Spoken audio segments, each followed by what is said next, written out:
భారతదేశంలో ప్రపంచ దేశాల్లో ఉన్న నా ప్రియ సహోదరి సహోదరులకు క్రీస్తు నామంలో శుభాభివందనాలు. ఈరోజు ఒక మంచి కౌంటర్ చేయడానికి మీ ముందుకు వచ్చాను. మరి ఆ కౌంటర్ అవ్వబోయేది ఎవరో కాదు, ఏథిస్ట్ అయినటువంటి పెనుమత్స సుబ్బరాజు గారు. హాయ్ సార్, ఎలా ఉన్నారండి? పెనుమత్స సుబ్బరాజు గారు నా మీద వీడియో పెట్టారు, చాలా సంతోషం. మంచిది స్పందించినందుకు. ఈయనకి గతంలో ఒక వీడియో చేశాడు, దానికి నేను కౌంటర్ పెట్టాను, అది ఆయనకి చాలా నొచ్చుకుందంట. ముగ్గురు పాస్టర్లు దానికి స్పందించి వీడియో చేశారు, కానీ హనీ జాన్సన్ గారిదే నాకు బాగా గుచ్చుకుంది అనుకొని నా మీద వీడియో చేశాడు ఆయన. సార్, పెనుమత్స సుబ్బరాజు గారు ఒకటి గుర్తుపెట్టుకోండి, హనీ జాన్సన్ మీలాటోళ్ళకి నొచ్చుకున్నట్టుగా గుచ్చుకున్నట్టుగానే సమాధానం చెప్తాడు. ఈ విషయంలో ఏం డౌట్ లేదు. మళ్ళీ చెప్తున్నాను ఈ మాట, మీలాంటి వారికి గట్టిగా నొచ్చుకున్నట్టుగా గుచ్చుకున్నట్టుగానే సమాధానం చెప్తాను. ఎందుకంటే ఏథిస్ట్ అయిన మీరు, మీ పని ఏంటి? మీరు చేసుకోవాలి ఏంటి? దేవుడు లేడు, నమ్మరు, సైలెంట్గా ఉండండి, నమ్మడం మానేయండి. బైబిల్ గురించి మాట్లాడడానికి అసలు మీరెవరు? ఇంకా గట్టిగా మాట్లాడితే నువ్వెవరు చెప్పండి? ఎవరు నువ్వు? బైబిల్ గురించి మాట్లాడడానికి ఎవరు నువ్వు? ఎందుకంటే దేవుణ్ణి నమ్మవు కదయ్యా పెనుమత్స సుబ్బరాజు, నువ్వు నమ్మవు కదా దేవుణ్ణి. దేవుణ్ణి నమ్మలేని నువ్వు బైబిల్ గురించి మాట్లాడవలసిన అవసరం ఏముంది కదా? బైబిల్లో అన్ని సందర్భాలు క్రైస్తవులకు తెలుసు, చదువుతారు. కోట్ల మంది క్రైస్తవులు ఉన్నారు. క్రైస్తవులతో పోల్చుకుంటే మీ ఎథిస్టులు ఎంతమంది చెప్పండి? దేవుడిని నమ్మలేని మీరు ఎక్కడా? యేసుక్రీస్తుని నమ్మి లేదా క్రైస్తవులుగా ఉన్న మేమెక్కడా కదా? నమ్మలేనుడు కాముగా ఇంట్లో కూర్చొని నీ పని ఏదో నువ్వు చేసుకొని, నీ పుస్తకాలు ఏవో నువ్వు చదువుకొని నోరు మూసుకొని ఉండాలి. దేవుడిని నమ్మలేని నీకు దేవుడిని నమ్మిన వాళ్ళతో పనేముంది కదా? ఫస్ట్ ప్రశ్న ఆలోచించండి ప్రజలారా. ఈయనకి నేను చేసిన వీడియో బాగా గుచ్చుకుపోయిందంట, నొచ్చుకున్నాడట. తెల్లవారు లెగిస్తే ఎథిస్టుల దగ్గర నుంచి మతోన్మాదుల వరకు బైబిల్ మీద పడి ఏడకపోతే వీళ్ళకి బతుకుందంటారా? చెప్పండి మీరు. వీళ్ళు బతకగలరంటారా? కనీసం వీళ్ళకి బతుకు లేదు, బతకలేరు. ఇది వాళ్ళ పరిస్థితి.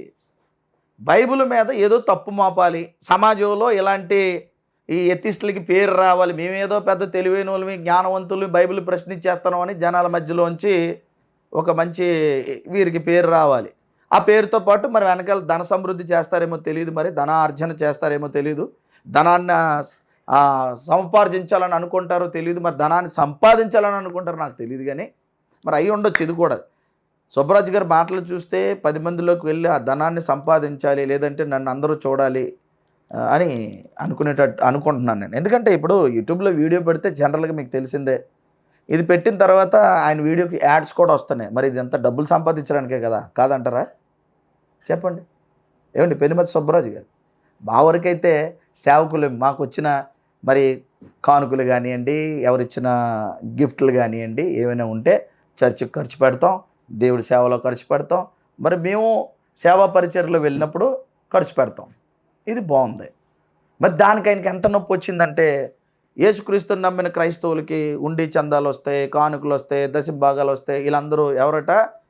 భక్తిహీనులు ధన సమృద్ధి చేసుకుంటారు. 72వ కీర్తనలో ఉన్న సందర్భాలు ఇలాంటివి ఆయన మాట్లాడారు. ఆయన చూసి నాకు పని అంత పెద్దోడు కానీ జాలేసి నవ్వు వస్తుందండి మిమ్మల్ని చూస్తే. చాలామంది వీడియోస్ చేశారట మన సోదరులు.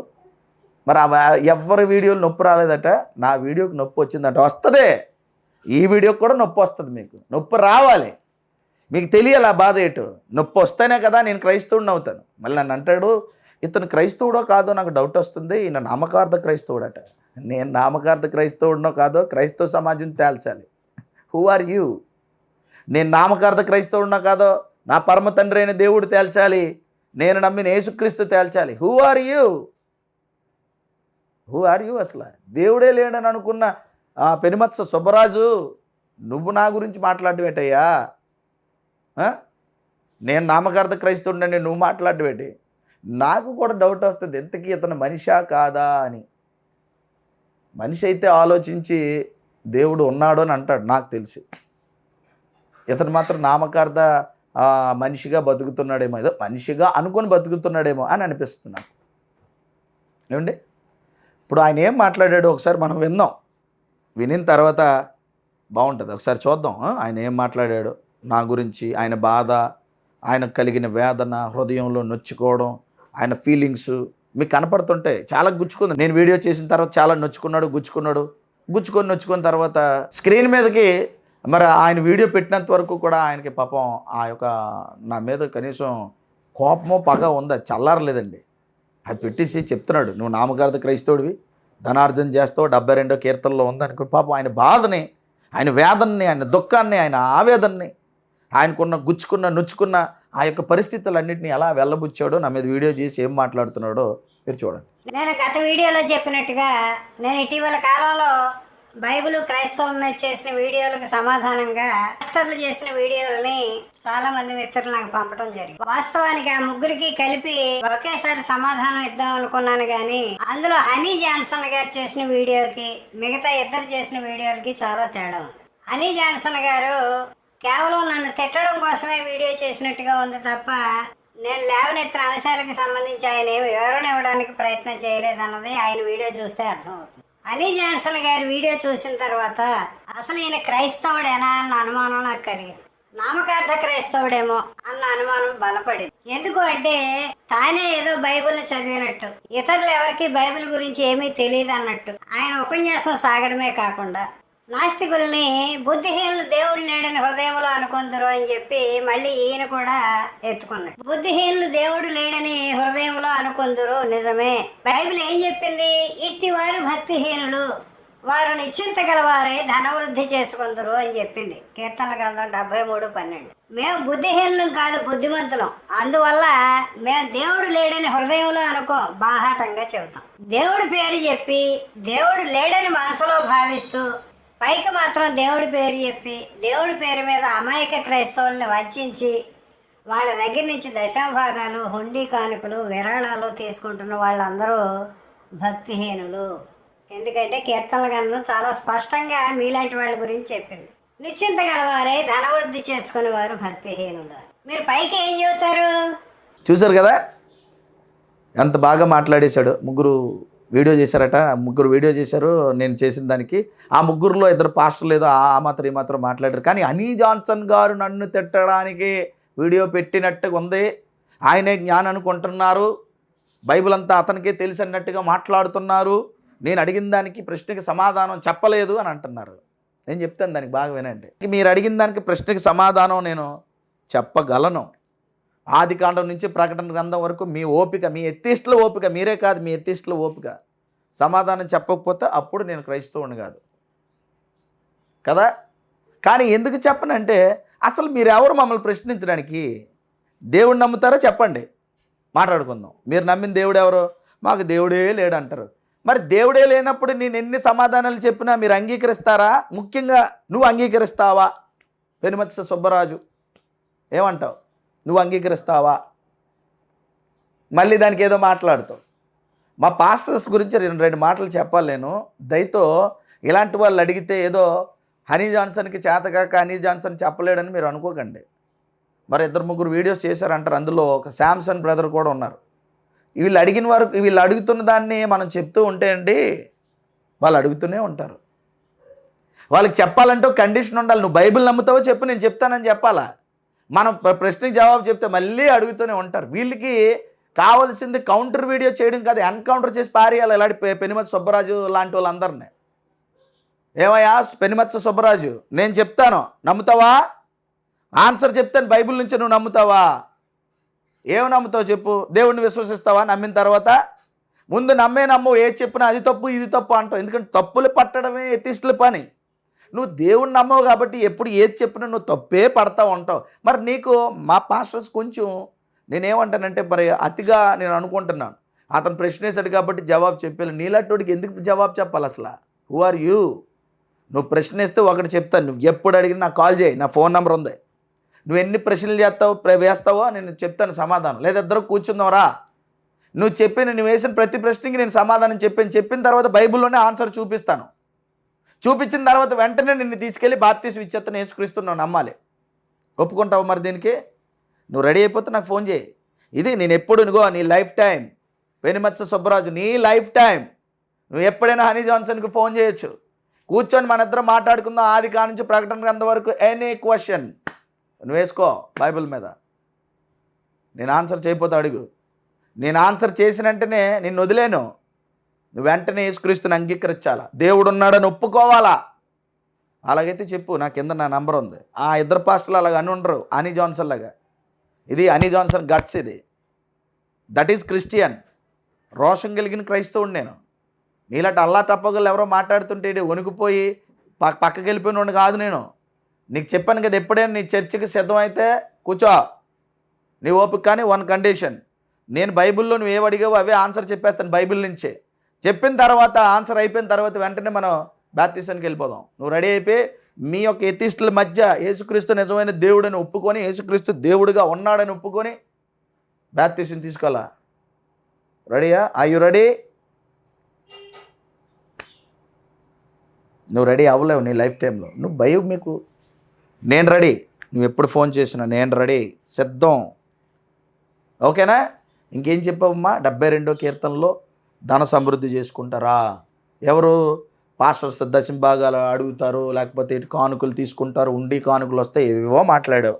నీ బాధ ఏంటి? కానుకల మీద బాధ, పాస్టర్ల మీద బాధ, లేదా క్రైస్తవ్యం మీద బాధ, యేసుక్రీస్తు మీద బాధ? నీకేంటి? ఏంటి నొప్పి? నీకే ఏ నొప్పి వచ్చింది నీకు? చెప్పు. ఏమయ్యా? ఏ నొప్పి వచ్చింది నీకు?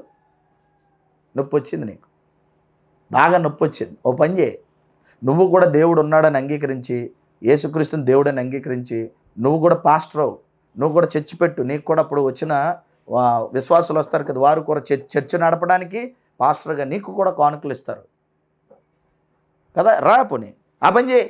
ఎథిస్ట్గా నీకు నొప్పి వస్తుంది, నీకు బాగా ఏమొచ్చిందంటే క్రైస్తవుల మీద, పాస్టర్స్ మీద పడేయడం నీకు అలవాటు. రా పోనీ, నువ్వు పాస్టరు. బుద్ధిహీనులు ధన సమృద్ధి చేసుకో. ఆ వాక్యానికి అర్థం తెలుసా నీకు? 72 కీర్తనలో చెప్పావు కదా, ఆ వాక్యం నీకు అర్థం తెలుసా? అసలు భక్తిహీనుల గురించి తెలుసా నీకు? అసలు భక్తిహీనుల గురించి నీకు తెలుసా? మీలాటోళ్ళ కోసం వాక్యం రాశారని చెప్పి కన్ఫర్మ్ చేసేస్తున్నాం. మాలాటోళ్ళ కోసం రాయలేదు అది, అర్థమైందా? నీలాటోళ్ళ కోసం రాశారు. భక్తి పేరు చెప్పుకొని దోచుకున్న వాళ్ళ కోసం రాశారు. అది అందరి కోసం కాదు, అర్థమైందా? నీలాటోడి కోసమే చెప్పారు. నేను భక్తిహీనున్నా అంటే అసలు నిజంగా భక్తిహీనుడివే, హీన దశలో ఉన్న భక్తుడివి. హీన దశలో నేను దేవుడినే నమ్మను కదా అని అంటే, దేంతో దాన్ని నమ్ముతావు కదా, ప్రకృతిని నమ్ముతావు కదా, ప్రకృతి భక్తుడివే కదా. లేదా నీ తల్లిదండ్రులు నమ్ముతావు కదా, తల్లిదండ్రులు భక్తుడివే కదా. ఏదో ఒకటి నమ్ముతావు కదా, మొత్తానికి నమ్మకుండా ఏది లేదు కదా. దేని మీద విశ్వాసం ఉంచుతావో అదే నీకు భక్తి. లేదంటే దాన్ని పూజించడమో ఆరాధించడమో నీ మనసులో ఏదో చేస్తావు, మొత్తానికి లేదని చెప్పి బయటకు వచ్చి అబద్ధాలు ఆడుతున్నావు.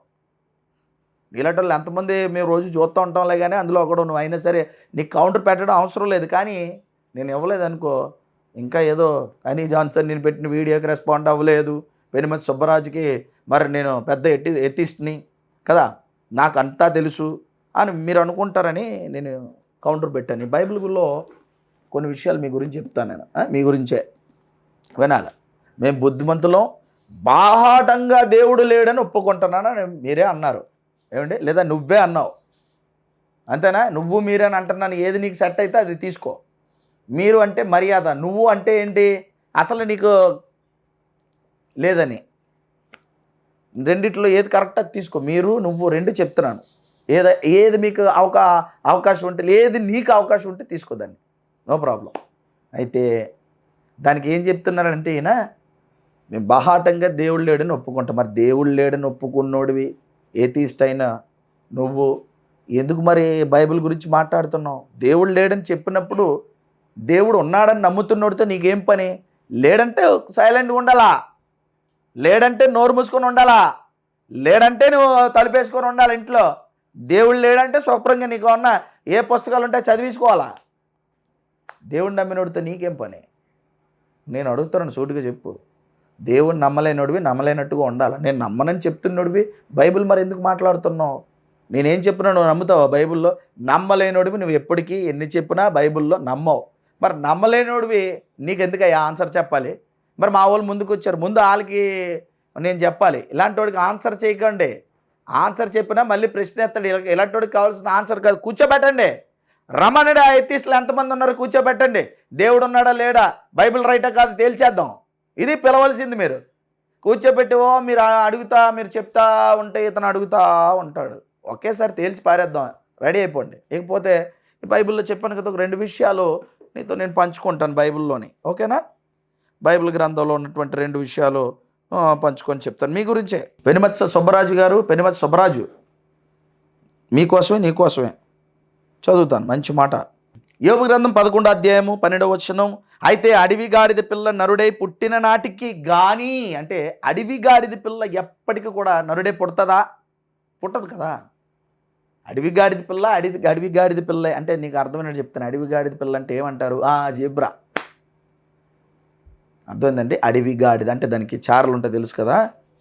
ఆ అడవి గాడిద పిల్ల నరుడై పుట్టిన నాటికి కానీ బుద్ధిహీనుడు వివేకి కాడు. నీలాటోడి గురించే చెప్పింది బైబిల్. నువ్వు మాకు చెప్తాడు బైబిల్, నాకు రాదంటే నీలాటోళ్ళ కోసం బోల్ రాసి ఉన్నాయి ఇందులోని. అర్థమైందా? కీర్తన గ్రంథం ఏదో చెప్పు, అది మనకు అప్లై అవ్వదు, అది నాకు అప్లై అవ్వదు మొదటగా. ఎందుకంటే ధన సమృద్ధి చేసుకోవడం, ధనాన్ని దాచుకోవడం ఇది మీలాటోళ్ళకి, లేదంటే లోకంలో ఉన్నోడికి. అర్థమైందా? నువ్వు కూడా 1 టైప్ ఆఫ్, ఎలా అంటే భక్తి లేదు, దేవుడు లేడని చెప్పుకొని నిన్ను నువ్వు కనపరుచుకొని నీ యొక్క లబ్ధి కోసం బతుకుతున్నాడు నువ్వు. ఇది రైట్, ఇది బయటికి కనపడకపోయినా జరిగేది అదే వెనకాల, ఓకేనా? కొంతమంది ఉండొచ్చు భక్తి పేరు చెప్పుకొని మోసం చేసిన వాళ్ళు లోకంలో. కానీ పాస్టర్స్ అంటున్నావు కదా, అసలు పాస్టర్ అంటే ఏంటో తెలుసా నీకు? పాస్టర్ త్యాగం ఏంటో తెలుసా నీకు? ధన సమృద్ధి మాట్లాడుతున్నావు. ఇప్పటికీ కూడా సైకిల్ తొక్కుకుంటూ వెళ్ళి, బ్యాగ్ వేసుకొని వెళ్ళి అందరి కోసం ప్రార్థన చేసి నిజాయితీగా బతికిన పాస్టర్స్ ఎంతమందో ఉన్నారు. నీకు ఏం తెలుసు అసలు? అందరి కోసం మాట్లాడుతున్నావు నువ్వు. మళ్ళీ చదువుతాను. అయితే అడవి గాడిద పిల్ల నరుడై పుట్టిన నాటికి కానీ బుద్ధిహీనుడు వివేకి కాడు. అంటే పెనుమత్స సుబ్బరాజు లాటోలు అంటే నువ్వే. అడవి గాడిద పిల్ల వంటి ఆలోచన కలిగిన వాడివి. అడవి గాడిద పిల్ల ఒకవేళ నరుడే పుడితేనే కానీ బుద్ధిహీనుడు వివేక్ కాడంట. అంటే నీకు ఎప్పుడు బుద్ధి లేదు, బుద్ధి రాదు, నువ్వెప్పుడు బుద్ధిహీనుడివే. మరి బుద్ధి లేని నీకు, బుద్ధి రాని నీకు ఎన్ని చెప్తే ఉపయోగం ఏంటి? దేవుడు నమ్మలేని నీకు బుద్ధున్నోడు అయితే వాళ్ళు నమ్ముకున్న దేవుడి దగ్గర నేను ఎందుకు వెళ్ళాలి? వాళ్ళ గ్రంథం వాళ్ళు చదువుకుంటారు కదా, నాకెందుకు అని అనుకోవట్లేదు. నువ్వు బుద్ధి లేనుడు గనక, బుద్ధిహీనుడు గనక, నీకు ఎప్పటికి బుద్ధి రాదు గనక అడవి గాడిద పిల్ల నరుడే పుడితేనే కానీ బుద్ధిహీనుడికి ఏది రాదంటే వివేకి కాడట. నీకు లేదు కనుక ఇలాంటి పిచ్చి మాటలు ఆడుతున్నావు అని బైబిలే చెప్పింది. దీన్ని నువ్వు తీసుకోవాలి. మరి నాకు బైబిల్ అప్లై చేసి చెప్పకూడదు. బైబిల్ నీ గురించి ఏం చెప్పిందంటే, ఇదిగో ఇలాంటి పరిస్థితిలో ఉన్నాడు బుద్ధిహీనుడు వివేక్ ఎప్పటికీ కాడు. అడవి గాడిద పిల్ల నరుడే పుడితే కానీ అది ఎప్పటికీ పుట్టదో, నీలాంటి ఎప్పటికీ మారడు, ఓకేనా? అది ఓకే. ఇక మరొక విషయం, నా హృదయంలో ఒకటి అనుకుంటారు బయటికి ఒకటి చెప్తారు అని మాట్లాడు. మేము హృదయంలో ఏమనుకుంటే అదే బయటికి మాట్లాడేస్తాం అని అంటున్నావు నువ్వు. హృదయంలో ఒకటి బయట ఒకటి అనుకోమని అంటున్నాను. అసలు నీకు బైబిల్ తెలియదు కదా, నాకే తెలుసు అన్నట్టుగా అని అన్నావు కదా, హనీ జాన్సన్కే తెలుసు అన్నట్టుగా అని. ఒక విషయాన్ని చెప్తాను చూడు. మరి లోకసువార్త 6:45 వచ్చిన సజ్జనుడు తన హృదయం అని మంచి ధననిధిలో నుండి సద్విషయములు బయటికి తెచ్చును, దుర్జనుడు చెడ్డ ధననిధిలో నుండి దుర్విషయములను బయటికి తెచ్చును.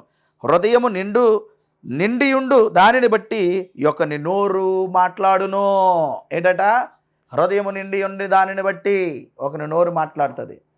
సజ్జనుడు తన ధననిధిలోంచి మంచి విషయాలు, దుర్జనుడు తన ధననిధిలోంచి చెడ్డ విషయాలు. అంటే ధననిధి అనగానే మళ్ళీ డబ్బులను అనుకోగలవు, నీకు అర్థం అవుతుంది కదా. హృదయాన్ని ఏం చెప్పాడంటే ధననిధిగా పోల్చాడు దేవుడు, అంతేనా? హృదయం నిండిన దాన్ని బట్టి ఒకని నోరు మాట్లాడును. అయిపోయిందా? ఇంకేం కావాలా? నీకు బైబిల్ రాదు, ఏమీ తెలియదని చెప్పడానికి ఈ వచనంతో ఫినిష్ నువ్వు. ఎందుకో తెలుసా? నేను హృదయంలో ఒకటి బయట ఒకటి చెప్పుకోను, బాహాటంగానే మేము బయటకు చెప్పుకుంటాం అని అంటున్నావు. హృదయంలో అనుకున్నదే బయటికి చెప్తావు. హృదయంలో ఒకటి బయటకు ఒకటి చెప్పుకోమని అనడానికి వీలు లేదు. హృదయం ఏదైతే లోన నిండి ఉంటుందో అదే మాట్లాడతారని బైబిల్ చెప్పింది. అర్థమైందా? ఇది నీ స్టాండర్డ్. నా ముందు నువ్వు ఎల్కేజీ స్టూడెంట్, బైబిల్ విషయాలు ఎల్కేజీ స్టూడెంట్ నేను చెప్తున్నాను కదా. ఏదో 4-5 వచనాలు నీకు వచ్చి తప్ప దాని ఆంతర్యం తెలుసా? అక్షరానుసారంగా చదివేసుకొని దాంట్లో ఏదుందో అనుకొని ఇష్టం వచ్చినట్టు మాట్లాడేస్తున్నావు. దానికి సంబంధించింది బైబిల్లో 66 పుస్తకాలు ఉన్నాయి. ఒక దగ్గర నీకు తప్పుగా కనపడింది, ఆ తప్పు ఎందుకు జరిగిందో దేవుడు రాస్తాడు బైబిల్లో. చదువు పర్లేదు. మొత్తానికి నా అభిప్రాయం ఏంటంటే నువ్వు బాగా బైబిల్ చదువు. వ్యతిరేకంగా చదివితే అలా నువ్వేమైపోతావు అంటే ఆ బైబిల్ నిన్ను కూడా మార్చేయగలదు. That is Bible capacity. అది అర్థమైందా? చదువు, బాగా చదువు. నువ్వు అడిగావు కదా హృదయంలో బయటకు ఒకటి అనుకో. అసలు దేవుడు చెప్పింది ఏంటంటే హృదయం నిండిన దాన్ని బట్టి ఒక నోరు మాట్లాడుతుంది అని. అదే కదా సుబ్బరాజు గారు, మిస్టర్ సుబ్బరాజు. అర్థమైందా లేదా? హనీ జాన్సన్ ఒక సేవకుడు. నేను నువ్వు వయసులో పెద్దోడు అయితే అవ్వచ్చు, అర్థమైందా? బైబిల్లో నా ముందు ఎల్కేజీ స్టూడెంట్, నువ్వు చిన్నోడివి, వయసులో పెద్దోడు అయితే అవ్వచ్చు. ఏం తెలుసు నీకు బైబిల్? మిలాటోళ్ళకి ఏం తెలుసు? బైబిల్ గురించి మాట్లాడతావేంటి? దేవుడు లేడని మేము బాటంగా చెప్తున్నాను అన్నావు కదా. మరి క్రైస్తవులు దేవుడు ఉన్నారని నమ్ముతారు కదా. దేవుడు ఉన్నాడని నమ్మిన వాడు చాలా ఈ ప్రపంచంలో మంచి వస్తువులు కనిపెట్టాడు. వాటిని వాడుకోక, ఇప్పుడు ఈయన అట్లీస్ట్ నువ్వు వాడుకున్నటువంటి ఫోన్ దగ్గర నుంచి, ఫోన్ కూడా దేవుడిని నమ్మానని చెప్పుకొని చేసిన ఒక క్రైస్తవుడిదే. ఓకేనా? ఒక క్రైస్తవుడు దేవుడిని నమ్మానని చెప్పుకొని తయారు చేసిన క్రైస్తవుడిదే. దాన్ని వాడక నీకు దేవుడు లేడని చెప్పాక దేవుడు ఉన్నాడని చెప్పి మరి ఆవిష్కరణలు చేశారు. ఇలాంటివన్నీ వాటిని వాడుకోక నువ్వు ఈ రోజు నుంచి. నువ్వు నిజంగా సిగ్గున్నోడు అయితే, పెద్దోడు అయితే పోయావు, కానీ సిగ్గున్నోడు అయితే, బుద్ధున్నోడు అయితే, జ్ఞానం ఉన్నోడు అయితే, కరెక్ట్గా భోజనం చేసినోడు అయితే కడుపుకి వాడుకోక. బల్బు కనిపెట్టింది ఎవరో తెలుసా నీకు? Thomas Alva Edison. ఏం చెప్పాడు తెలుసా? దేవుడు నన్ను వెలిగించాడు, నేను లోకాన్ని వెలిగించాను అన్నాడు. మరి అందులో కూడా దేవుడు వాక్యాన్ని వాడాడు ఆ బల్బు పెట్టినప్పుడు. విన్నావా? మరి చూడు, ప్రింటింగ్ ప్రెస్ కనిపెట్టింది ఎవరో తెలుసా? ఒక క్రైస్తవుడు. ముద్రణ యంత్రణ జాన్ గుటన్బర్గ్ కనిపెట్టినప్పుడు బైబిల్నే ముద్రించాడు. ఈరోజు ఫస్ట్ కనిపెట్టింది మరి ముద్రణ యంత్రం కనిపెట్టింది గుటన్బర్గే, బైబిలే ముద్రించాడు. కాబట్టి ముద్రణ యంత్రంలో ప్రింట్ అయినటువంటి పుస్తకాలు నువ్వు చదవగా వింటున్నావా? సిగ్గుండాలవా? పెద్దోడు అయ్యో కానీ మళ్ళీ మాట్లాడుతుంది దేవుడి కోసం. మానే అవన్నీ మాట్లాడి అప్పుడు మాట్లాడి ఎత్తిస్తా, అప్పుడు ఒప్పుకుంటాను నేను ఎత్తిస్తాని. ఎవడు అవసరతే, దేవుడు అవసరతే లేనోడిని నేను అని చెప్పావు ఎత్తిస్ట్గా. దేవుడు అవసరతే లేనోడివి, దేవుడు పిల్లలు కనిపెట్టినవి, దేవుడిని నమ్మిన వాడు కనిపెట్టినవి నీకెందుకు? ఎందుకు వాడుతున్నావు? సిగ్గున్నోడు అయితే ఈ రోజు నుంచి ఫోన్ వాడక, లైట్ వాడక, ఇవన్నీ క్రైస్తవులు ఆవిష్కరించినవే. దేవుడు ఉన్నాడని నమ్మిన క్రైస్తవులు ఆవిష్కరించినవే. ఇవన్నీ కూడా వారి కనిపెట్టినవే. పెనుమతి సుబ్బరాజు అయిన నీకు, వయసు పైబడ్డ నీకు జ్ఞానం ఉంటే, బుద్ధి ఉంటే, నిజంగా సిగ్గుంటే, లజ్జ ఉంటే ఇవన్నీ వాడడం మానేసి అప్పుడు ప్రశ్నించి బైబిల్ గురించి, క్రైస్తవుల గురించి. అంతేగాని ఎందుకు ఈ యొక్క పోసుకోలు మాటలు ఎందుకు? హనీ జాన్సన్ ఇలాగే గుచ్చుకున్నట్టే మాట్లాడతాడు. అది చాలే నీకు, ఇంకెందుకు? ఇంకెక్కువ మాట్లాడితే మళ్ళీ నీకేమైందనుకో, హనీ జాన్సన్ కౌంటర్కి తట్టుకోలేక ఏం జరిగినా మీ ఎత్తిస్టులు అందరూ ఏడుస్తారు నా మీద. బుద్ధున్నోడు అయితే అలా చేయి, ఓకేనా? మరొక అంశంతో కలుసుకుందాం. నీకేమైనా టాలెంట్ ఉంటే నాకు ఓపిక ఉంది, నేనేమని చెప్పగలను. నువ్వు సిగ్గులేనుడు, బుద్ధి లేనుడు అని పబ్లిక్లో నిరూపిస్తాను. దేవుడు లేడని అన్న నువ్వు, దేవుడు ఉన్నాడని కనిపెట్టినవి ఎందుకు నువ్వు వాడుకోవాలి? అర్థమైందా? ఏమీ వాడుకోక ఆటవిక జీవితంలో గెలిపా. చక్కగా ఏటి లేకుండా చీకట్లో బతుకు, ఫోన్ లేకుండా బతుకు. మరి అంతెందుకు ఇప్పుడు వీడియోలు పెడుతున్నావు? ఎవడు కనిపెట్టింది అది? ఒక క్రైస్తవుడు, దేవుడు ఉన్నాడని నమ్మిన క్రైస్తవుడు కనిపెట్టిన యూట్యూబ్ కానీ అన్నీ వాడుకుంటున్నావు. సిగ్గులేదా నీకు? సిగ్గులేదా? పెనుమతి సుబ్బరాజు, నీది ఒక గట్టిగా మాట్లాడితే నీదో బతికేనా? మళ్ళీ మాట్లాడుతున్నావు దేవుడు లేడు, దేవుడు ఉన్నాడని నమ్మిన వాళ్ళు కనిపెట్టిన వాడక మానే. మరొక అంశంతో మరలా కలుసుకుందాం. దేవుడు మీ అందరినీ దీవించిన గాక. పెనుమతి సుబ్బరాజు గారు వీడియో చూసిన తర్వాత ఏమైపోయినా, ఆయనకి ఏం జరిగినా మరి నాకు సంబంధం లేదు. దేవుడు మరి ఆయన్ను కూడా మార్చి దీవించి మంచి మనిషిగా తయారు చేసి బైబిల్లో ఉన్న పరమార్థం గ్రహించి ఆయన కూడా వారి మనోనేత్రాలు వెలిగించి దేవుడు వారిని కూడా దేవుడి చిత్తం అయితే మరి పెనుమతి సుబ్బరాజు లాంటి వారిని మార్చి మరి వారి కన్నులు వెలిగించి నిజమైన దేవుణ్ణి కనపరిచి వారి బ్రతుకు మార్చునుగాక. Thank you all. God bless you.